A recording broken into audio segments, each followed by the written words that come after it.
نبی کریم صلی اللہ علیہ وسلم کے صحابہ جنہوں نے اپنا مال، اپنی جان نبی کریم صلی اللہ علیہ وسلم کے دفاع میں خرچ کر دی، جو کچھ تھا وہ لے کر کفار سے مقابلے کے لیے اور آقا علیہ السلام کے دفاع کے لیے میدان میں اتر پڑے، پھر اللہ نے ان کو بڑی عزتوں سے نوازا۔ صحابہ میں سب سے اعلیٰ مقام ابو بکر و عمر رضی اللہ عنہما کا ہے۔ قربانیاں بھی ان کی بہت عظیم، اسلام کے لیے کیا بھی بہت کچھ، اور اللہ نے پھر انعامات سے نوازا بھی ویسے ہی۔ رسول اللہ صلی اللہ علیہ وسلم کا فرمان ہے کہ انبیاء رسول کے علاوہ جنت میں ادھیڑ عمر جتنے لوگ، ان سب کے سردار ابو بکر و عمر ہیں۔ اب جنت میں ہوں گے تو سب جوان، 33 سال کی عمر، پھر ادھیڑ عمر کے لوگوں کے سردار یہ کیسے ہوئے کہ وہاں تو عمر ہی سب کی 33 سال ہے۔ تو اس سے مراد وہ لوگ، وہ اہل جنت جنہوں نے اپنی دنیا کی زندگی بڑھاپے میں ختم کی، اس عمر میں آ کر فوت ہوئے۔ اب بھلے وہ جنت میں جاتے ہوئے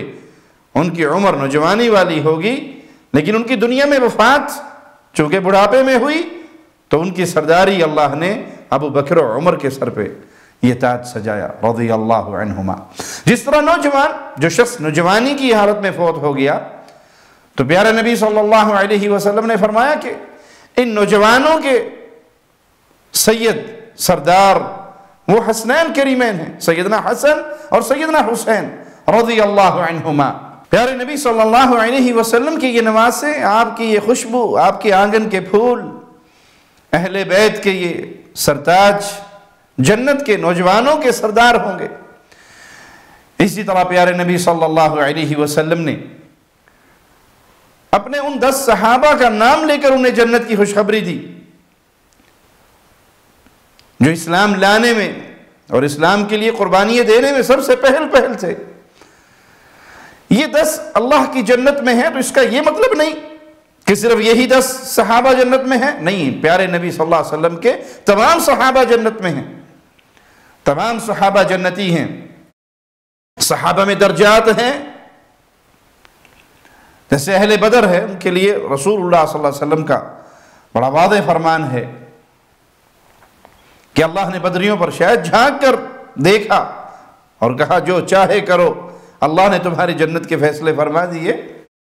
اہل بدر کی اپنی شان ہے، بیت رضوان والوں کی اپنی شان ہے، مہاجرین کی اپنی شان ہے، انصاریوں کی اپنی شان ہے۔ اسی طرح رسول اللہ صلی اللہ علیہ وسلم کی یہ 10 صحابہ، ابو بکر، عمر، عثمان، علی، طلحہ، زبیر، سعد، سعید، عبد الرحمن ابن عوف، ابو عبیدہ بن جراح رضوان اللہ علیہم اجمعین، ان کی شان ہے کہ آپ نے ان کا نام لے کر ان کو جنتی قرار دیا۔ تو چونکہ پیارے نبی صلی اللہ علیہ وسلم جو دعوت، جو پیغام لے کر آئے،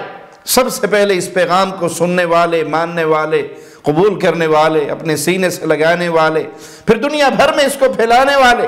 وہ رسول اللہ صلی اللہ علیہ وسلم کی یہ جانثار صحابہ ہیں۔ تو اسی طرح اللہ نے پھر ان کو عزتیں بھی دی ہیں، وہ صحابہ ہوں یا صحابیات ہوں، دونوں کو اللہ نے عزتوں سے نوازا ہے، بلندیوں سے نوازا ہے۔ سیدنا ابو ہریرہ سے روایت ہے کہ ایک مرتبہ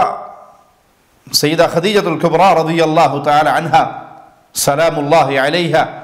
وہ رسول اللہ صلی اللہ علیہ وسلم کے لیے کھانا لے کر آ رہی ہیں، اور ان سے پہلے سیدنا جبرائیل علیہ السلام پہنچ جاتے ہیں اور فرماتے ہیں کہ یہ خدیجہ آ رہی ہے، اس کو اس کے اللہ کا سلام کہیے۔ اللہ خدیجہ کو سلام بھیج رہا ہے، پھر جبرائیل کا سلام کہیے اور پھر اسے خوشخبری سنائیے، اللہ نے تیرے لیے جنت میں موتی کا محل تیار کر دیا۔ تو صحابہ کے لیے، وہ مرد ہوں یا عورتیں جنہوں نے اپنا سب کچھ وار دیا رسول اللہ صلی اللہ علیہ وسلم پر، قربانیاں دی، تو ان قربانیوں کے حساب سے اللہ نے ان کو وہ مقام اور وہ عزت، وہ مرتبہ دیا جس کو کوئی اور نہیں پہنچ سکتا۔ اور ان میں بہت بڑی قربانی سیدہ خدیجہ کی، جو بڑی مالدار خاتون تھی اور اپنا مال پیارے نبی کے قدموں میں نچھاور فرما دیا۔ اس لیے سیدہ عائشہ رضی اللہ تعالی عنہا فرماتی ہیں کہ مجھے اللہ کے نبی صلی اللہ علیہ وسلم کی کسی زوجہ پر، اپنی کسی سوکن پر وہ غیرت نہیں آتی جو سیدہ خدیجہ پر آتی، حالانکہ میں نے ان کو دیکھا بھی نہیں، لیکن اللہ کے نبی صلی اللہ علیہ وسلم ہر خوشی کے موقع پہ سیدہ خدیجہ کو یاد کرتے۔ قربانی کا گوشت آتا تو سیدہ خدیجہ کی سہیلیوں کو بھیجتے، وہ خدیجہ جس کے بارے میں آپ فرمایا کرتے تھے لوگ مجھے جھٹلایا کرتے تھے، یہ میری تصدیق کیا کرتی تھی، لوگ مجھے مارا کرتے تھے، یہ میرے زخموں پہ مرہم لگایا کرتی تھی۔ سیدہ خدیجہ رضی اللہ تعالی عنہا کے شان، مقام اور خامین کی خدمت، گھر سے کھانا پکا کر لے جا کر پہاڑ کی چوٹی پہ غار میں پیارے نبی صلی اللہ علیہ وسلم کے پاس پہنچنا، یہ وہ قربانیاں ہیں، آپ کی تصدیق کرنا، آپ کا دفاع کرنا، آپ کے لیے اپنا مال خرچ کرنا، کہ رسول اللہ صلی اللہ علیہ وسلم کو جبرائیل کہہ رہے ہیں خدیجہ آ رہی ہے، اس کو اس کے اللہ کا سلام کہیے۔ اسی طرح سیدہ عائشہ رضی اللہ تعالی عنہا، اللہ نے بڑی عزت دی، بڑا مقام دیا، بڑا رتبہ دیا۔ رسول اللہ صلی اللہ علیہ وسلم نے فرمایا عائشہ کہ تم اس بات پر راضی نہیں کہ تم دنیا و آخرت میں میری بیوی ہو، دنیا کے اندر بھی میری بیوی اور جنت کے اندر بھی تم میری بیوی ہو۔ وہ بولی اللہ کی قسم میں اس بات پر خوش ہوں کہ میں دنیا میں بھی آپ کی بیوی ہوں اور آخرت میں بھی۔ تو آپ نے فرمایا پھر تم دنیا و آخرت میں میری بیوی ہو۔ جو ظالم سیدہ کائنات کے خلاف اپنی ناپاک، غلیظ، پلید زبان کو دراز کرتے ہیں، وہ اپنے کفر کو وعدے کرتے ہیں، وہ اپنے اندر کی چھپی ہوئی یہودیت کو وعدے کرتے ہیں، وگرنہ جس طرح رسول اللہ صلی اللہ علیہ وسلم پاکیزہ، طیب اور طاہر، اسی طرح آپ کی پیاری بیوی بھی پاکیزہ، آپ کا بستر بھی پاکیزہ۔ ان لوگوں کا ایمان کے ساتھ، اسلام کے ساتھ، قرآن کے ساتھ، اللہ اور اس کے رسول کے ساتھ کوئی تعلق نہیں، جو رسول اللہ صلی اللہ علیہ وسلم کی زوجہ محترمہ سیدہ کائنات عائشہ صدیقہ سلام اللہ علیہا کی طرف اپنی ناپاک گندی زبان کو دراز کریں، وہ مسلمان نہیں ہے، وہ قرآن کے منکر ہے، کیونکہ سیدہ کی طہارت اللہ کے کلام سے ثابت ہے۔ ہم ان کو مسلمان نہیں مانتے جو پیارے نبی صلی اللہ علیہ وسلم کی اس مبارک زوجہ جس کی برات اللہ نے اپنے عرش سے نازل فرما دی، اس کے بارے میں زبان دراز کرے اور ان کی طرف زنا کی تہمت لگائے، یہ کفار ہے، یہ مسلمان نہیں ہے، یہ اسلام سے خارج ہے۔ اسی طرح پیارے نبی صلی اللہ علیہ وسلم کی لخت جگر فاطمہ الزہراء رضی اللہ تعالی عنہا سلام اللہ علیہا،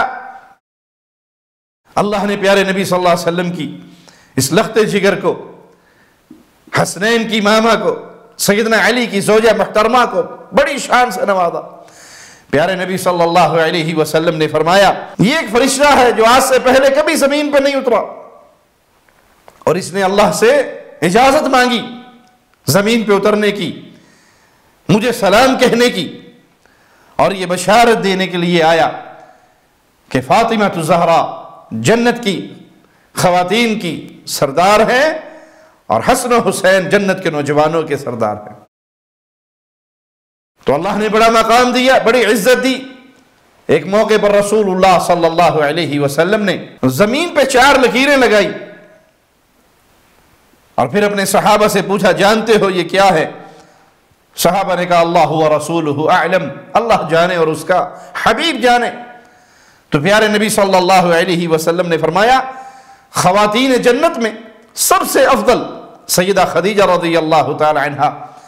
پھر پیارے نبی صلی اللہ علیہ وسلم نے اپنی لخت جگر سیدہ فاطمہ الزہراء رضی اللہ تعالی عنہا کا نام لیا کہ یہ جنت میں، جنت کی خواتین میں سب سے افضل، اور پھر عیسیٰ علیہ السلام کی والدہ ماجدہ سیدہ مریم کا نام لیا، اور اسی طرح فرعون کی زوجہ آسیہ جو مسلمان ہو گئی ان کا نام لیا، اور ان 4 خواتین کے بارے میں یہ بیان کیا کہ یہ جنت کی عورتوں میں سب سے افضل ہیں۔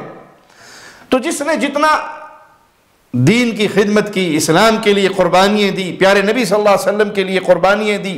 پیارے نبی صلی اللہ علیہ وسلم کا دفاع کیا، وہ اسی عزت و مقام و مرتبے پر ہوگا۔ تو پیارے بھائی، یہ احادیث فضائل کی سن کر ایک تو اپنے دل میں